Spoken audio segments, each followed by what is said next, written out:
And we have, let's see, cosine of 40 times the sine of 30 divided by the cosine of 30 plus the sine of 40. It's kind of just a big mess. So if we take our calculator, let's see, and I'm first going to do the denominator here. I think what I'll do is I'm going to erase this, and I'm going to say T2 equals the numerator here, what's on top, is 49, and the denominator here, what's on the bottom, well, we're going to have to calculate that. Let's see, 40 cosine times 30 sine divided by 30 cosine equals, and I get 0.4423, and I'm going to add to that, this is what's in brackets, the sine of 40, which is 0.6428 or so.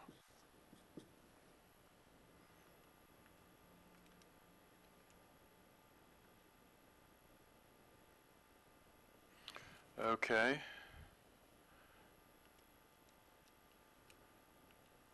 And I get T2 is 45. And this will be newtons. And let's see. Yep, that's what the book gets. The book gets 45 newtons, and I'm rounding off to two significant figures because the 9.8, the mass is three significant figures, but the 9.8 is two significant figures.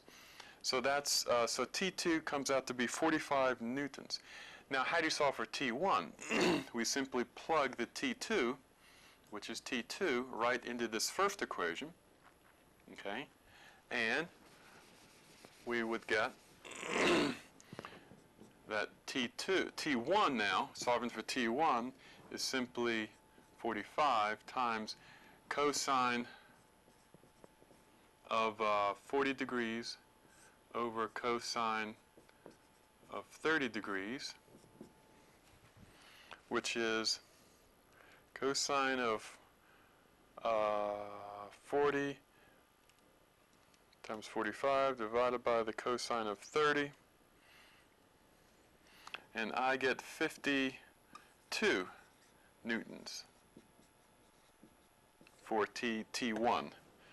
Let's see, is that what the T1?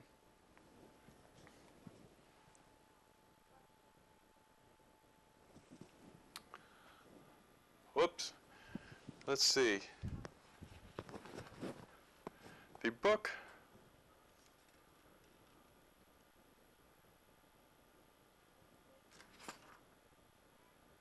let's see here. The book gets T1.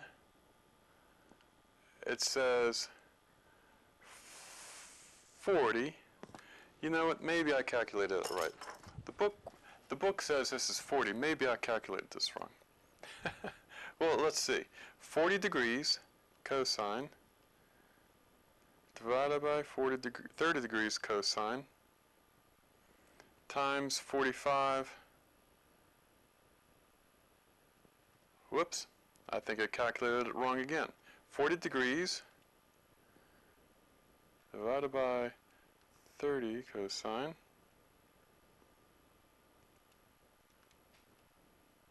Yes, I did calculate it wrong. If you punch this in correctly, you will actually get 40 newtons, which is what the book gets. So I think before I had flipped these two numbers. I apologize. See, I'm very bad at plugging in numbers myself. So it's another reason why I much prefer to stick with the algebra, because when I plug in numbers, I usually get them backwards. Well, okay, so this gives you a good example of how to solve this kind of problem. The important thing is, the important thing is though, is that you break the problem up, a static problem like this, up into two parts, into two equations. One is where you look at the sum of the forces in the x direction, s equals 0, and then you look at the sum of the forces in the y direction, and those equals 0. These give you two equations, and you'll typically have two unknowns, and then you solve those two unknowns. So all of these problems are usually handled in this manner.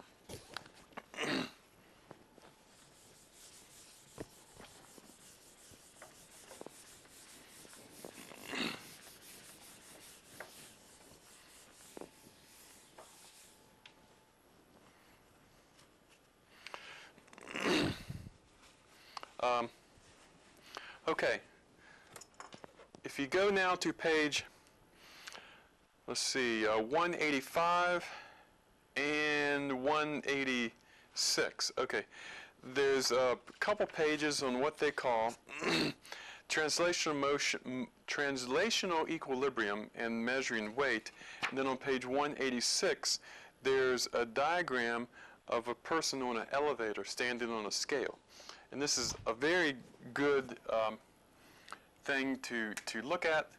If you're in and this is a very common occurrence when you're on an elevator. Here you are in an elevator, and you say the elevator is going up or down. This is an elevator.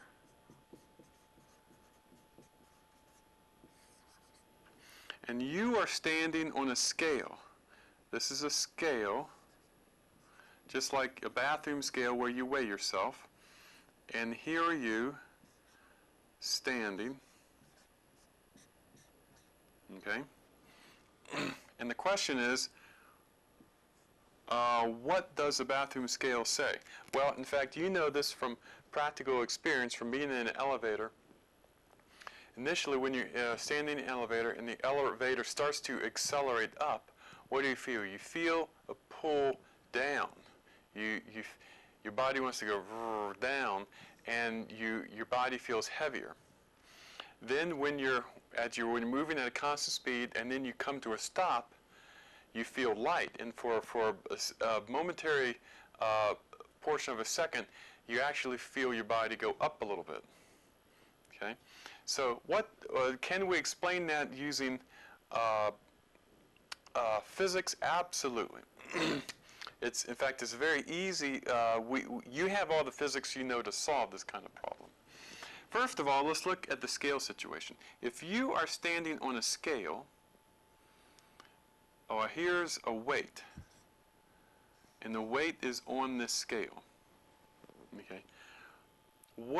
If your weight acts down, okay, and the scale here, there's a normal force that acts up. So the weight acts down, and the normal force, remember the force that's perpendicular to the surface acting up, the normal force acts up from the scale on up to the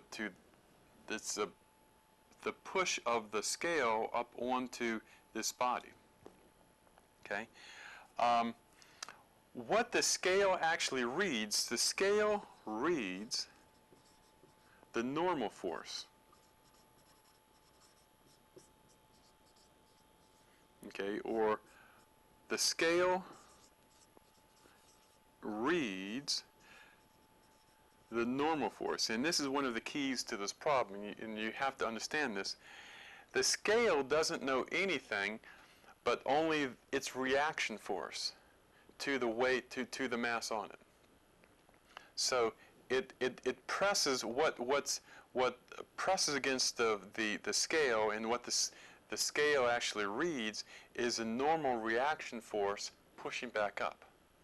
Okay, so since knowing that, and that's really one of the keys to figuring out this problem, is that the scale reads the normal force. So let's look at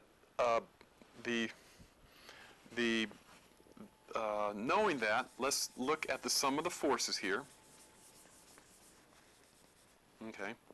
If the elevator is moving at a constant velocity, velocity is some constant, and the acceleration is 0. Okay? The acceleration is 0. Let's look at the sum of forces. On right here. You have the weight acting down. You have the reaction force acting up. Okay, the sum of the forces is that you have the normal force on the scale which acts up, and the weight which acts down, and that equals 0.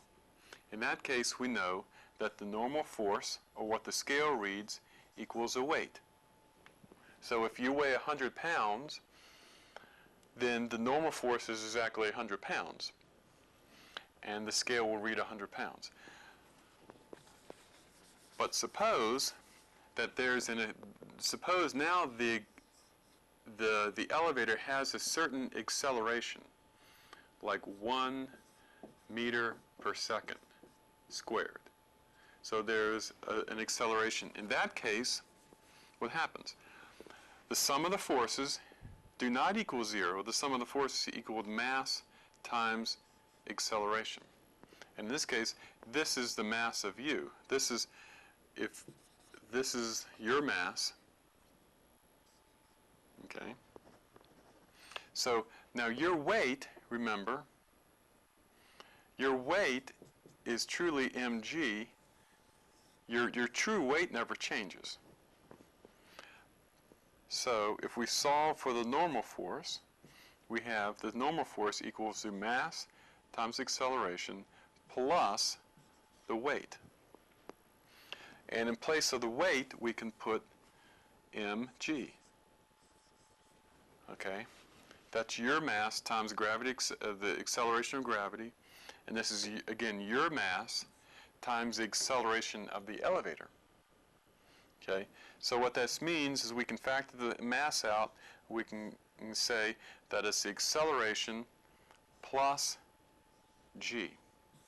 So this is what the scale reads. The scale, what actually shows up on the scale, and what you actually feel as an individual, because what the scale reads, or let me say this, what you can feel internally, you can feel this acceleration.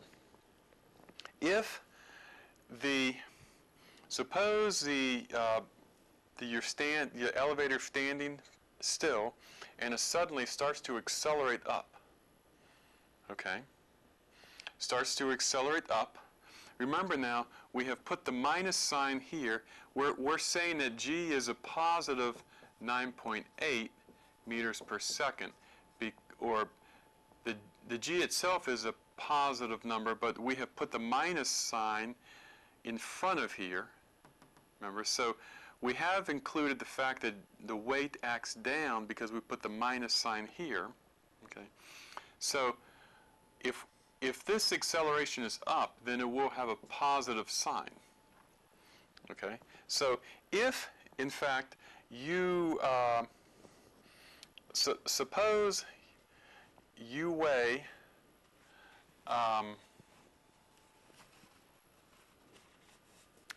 let's see, how should we do this? Suppose you weigh 150 pounds. What is your mass? Your mass, let's just do a little quick calculation. Your mass will be 150 pounds divided by 32 feet per second squared, and just real quickly calculating, if you weigh 150 pounds, that means that in slugs, remember the English unit for slugs is 150 divided by 32, so that's we'll call it 7 slugs. 4.7 slugs. Okay, that would be your weight in English units. Okay, I'm going to come over here, and what you would actually feel, what the scale would read would be mass times A plus G. I'm going to erase this now. And let's plug in. Your mass is 4.7 slugs. Your acceleration here, you know what, I put this in meters per second squared, but let's just for fun say it wasn't, let's say it started to accelerate at, let's say, 2 feet per second squared. I'm just making up the number. Then we would say 2 feet per second plus 32 feet per second squared. The sum of that is 34, obviously. So what you would feel momentarily would be 4.7 times 34, which is about 160 pounds. Okay, so while the elevator, if the elevator were accelerating at about 2 feet per second squared, during that brief period of time, the scale would actually jump up to read, instead of 150 pounds, it would actually go up to 160 pounds, and you are actually going to feel like you weigh 160 pounds. Okay, so you're going to feel a little bit heavier than you normally would because you have this acceleration term that feels like it's adding to your weight. Likewise, if you are, say you're in the elevator and it's moving and then you slow up, but you slow up real fast. If you slow up, then when you slow up, then you de-accelerate. That means you have an acceleration in a negative direction. So you have a negative, suppose you have a negative acceleration, that's 5 feet per second. So you de-accelerate real quickly. What would that mean? That would mean that this A term now becomes a negative 5. You still have the 32 feet per second acting down. And for that brief period of time, let's take 32 minus 5, that's 27. So 7 times 27, about 127. So for a brief period of time, you would feel lighter. You would feel like you only weigh about 127 pounds. So, and again, this is a very good example of a very common occurrence that we all feel riding up and down in an elevator, and it's easily solved just by looking at the sum of forces in the y direction.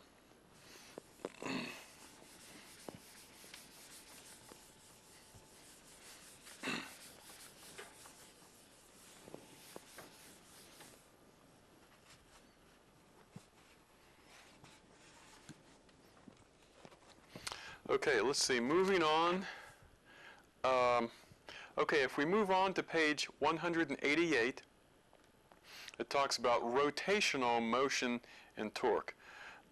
In statics, and we haven't, to date thus far, we haven't talked about any kind of rotation in rotational dynamics. We're just starting to get into it a little bit here. Actually, we'll do a lot more with rotational dynamics in Chapter 7. That's when we're going to really deal with things rotating.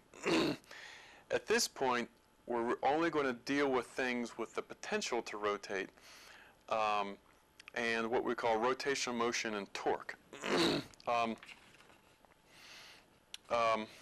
again, if we're in what's called,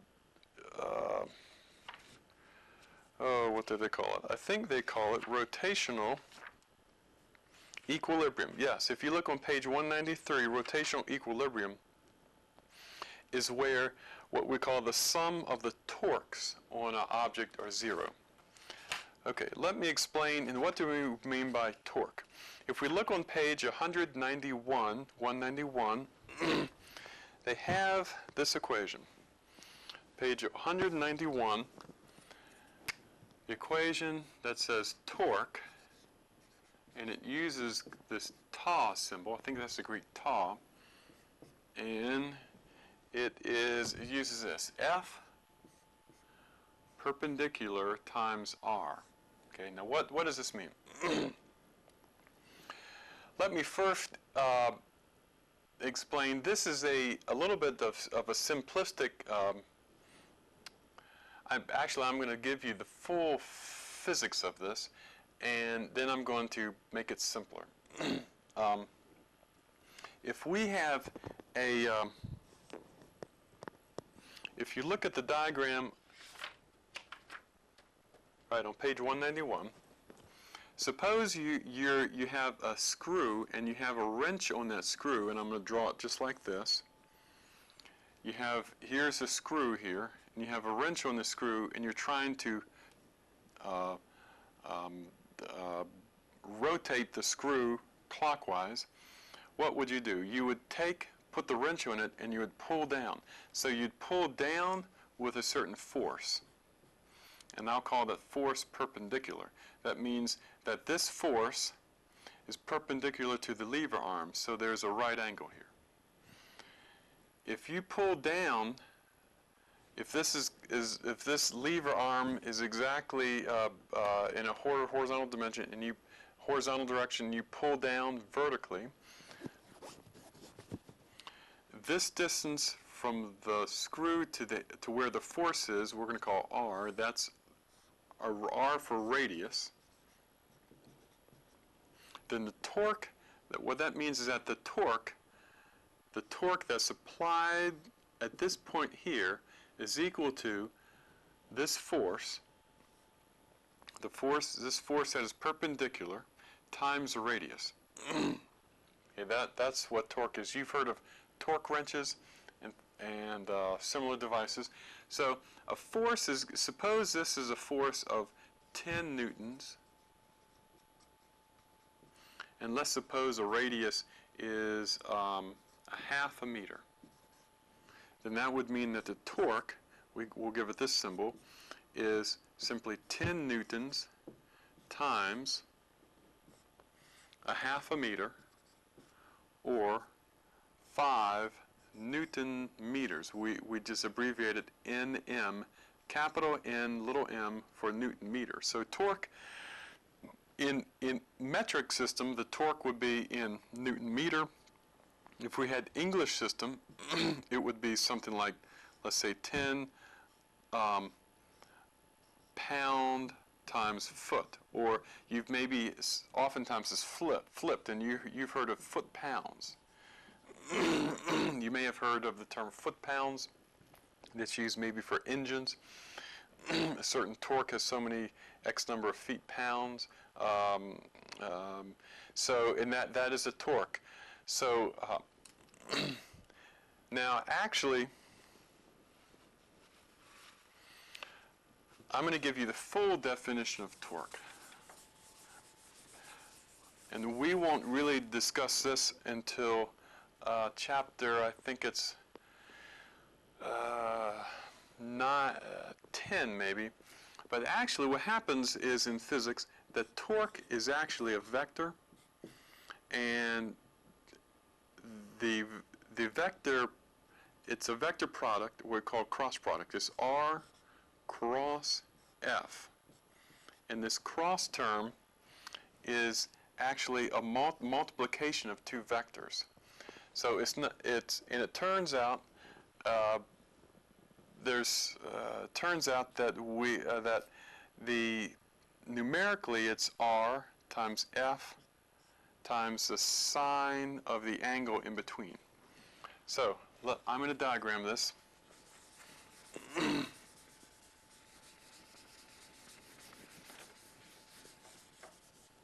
Suppose, again, here's your screw, and here's a lever arm, and suppose you had a force angling off like this. Okay. And this is R, and this is the force, but it's not acting perpendicular, it's acting at some angle. And here's this angle, theta. Okay? What we have to do, what this means is that it's theta, that the torque that's applied is R cross F, where it's R times F times the sine of the angle. So the sine of this angle right here is going to be, let's see,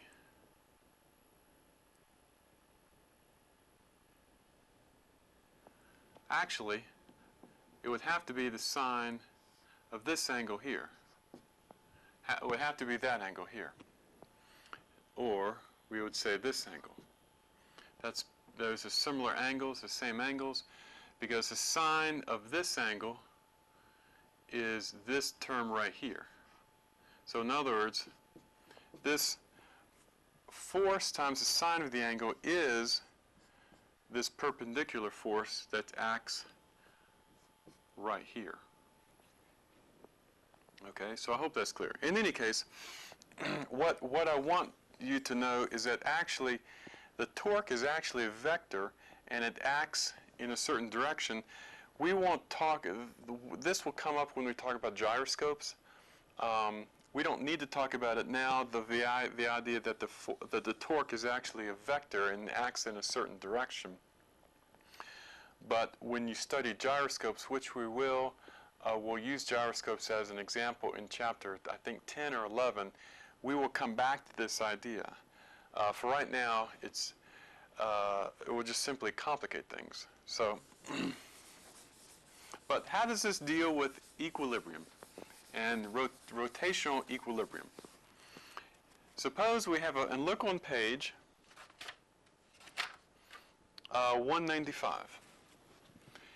The typical example here is you have a seesaw. Here's your seesaw, and you have a certain weight. We'll call it M1, and another weight M2. And these two, and the distance from here to here is R1. Distance from the fulcrum here, this is the fulcrum point, to R2, to M2, that's R2. Okay? So R1 goes from the center out to this point. R2 goes from the center out to this point. Now, obviously, if you look at this situation, you know what's going to happen. If there's no M2, the whole seesaw is going to want to turn this way. So this seesaw, M1 is trying to rotate the seesaw this way. If there is no M1, M2 is trying to rotate the seesaw this way. Okay? So from a torque point of view, what we can say is that there's a torque 1. Now look also at the weight. The weight here, weight 1 equals M1G, and it acts perpendicular. And the torque is R1 times weight 1. Okay, and that weight 1 acting out at this radius distance R1 is providing a torque, and I'm going to say it's a counterclockwise torque. It's a clockwise torque. It's trying to spin things in the clockwise direction. On the opposite side, we have torque 2, which is acting in a counterclockwise direction. That's equal to R2 times weight 2. Okay? So I can say R1 M1G, and I can say over here for torque 2 is R2 M2G. Now, in order to have what we call rotational equilibrium, I'll just abbreviate it, rotational equilibrium. What does this mean? It means that the sum of the torques equals 0. If the sum of the torques did not equal 0, then one side would rotate, it would either rotate one way or it would rotate the other. But in order for this thing to be in rotational equilibrium, and what we call static, I'm going to add to the static rotational equilibrium that it's not moving, the sum of torques has to equal 0. So the sum of the torques is acting counterclockwise, and what we can say is let's say the counterclockwise is a plus, and let's say the clockwise is on the plus side, and the counterclockwise is a minus sign. So acting on the clockwise, I'll put clockwise, is T1, and acting counterclockwise, the minus, is torque 2, and that equals 0.